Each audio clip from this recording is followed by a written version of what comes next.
Against all odds, God restored Jerusalem, Judea, and Samaria back to the nation of Israel during the War of 1967. Lost to Israel for thousands of years, this region contains the lifeblood and heartbeat of the Jewish people. Yet, the struggle has not been easy. Propaganda, terrorism, and international pressure have been the constant companion of the courageous men and women who have dared to call this place home. I'm Julie Cerrone, and these are the stories of Jerusalem, Judea, and Samaria, Israel's biblical heartland, God's land.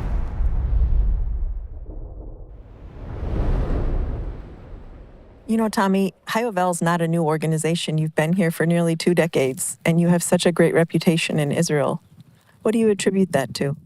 Well, when I came initially, it was that, wow, I want to be part of the Bible. I want to be part of the Word of God. I want to be, like, this Word of God is happening right now. I want to engage in that. You know, like, just for me spiritually, it was like, it's happening. What can I do from Tennessee to make this, happen? And for me, the only thing I had was my hands and my feet. That's it. So we started coming.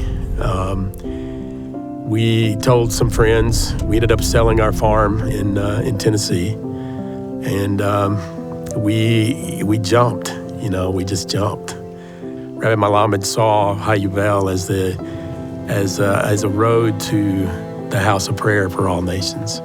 The idea that the nations could get involved in what Israel was doing and being a part of its restoration was really crazy. It's crazy for Jews to think that all the nations that stood against them for so many years could actually be a friend, a partner.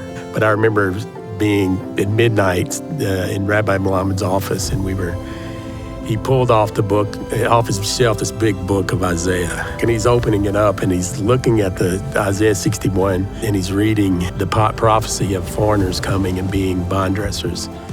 And it's talking, the whole chapter is about the restoration of Israel. Rabbi Malamed and Harbor is not looking for us to become the new Jews. They're looking for us to become the Christians that finally support Israel and support the restoration in the deepest way. And that's who we are. That's what we've become.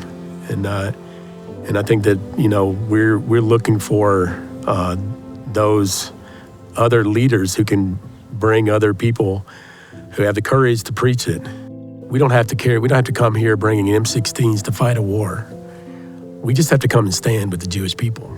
That's it. We have to stand with the Jewish people. And I like to think that they are more encouraged now because they see the nations waking up. And we need to be able to say, your God reigns. Your God reigns. And I'm not trying to get you to my faith no, you have a light, you have a purpose, you have a calling, you have a DNA that God's put in you. Your God reigns. Christians who come to Israel have an opportunity to serve and bless the Jewish people through volunteering, and also in the process, help fulfill Bible prophecy. Jerusalem, Judea, and Samaria are not occupied territories. They're not even the West Bank. They are the biblical heartland. They are God's land. For more information about the people and places of Judea and Samaria, please visit www.keepgodsland.com.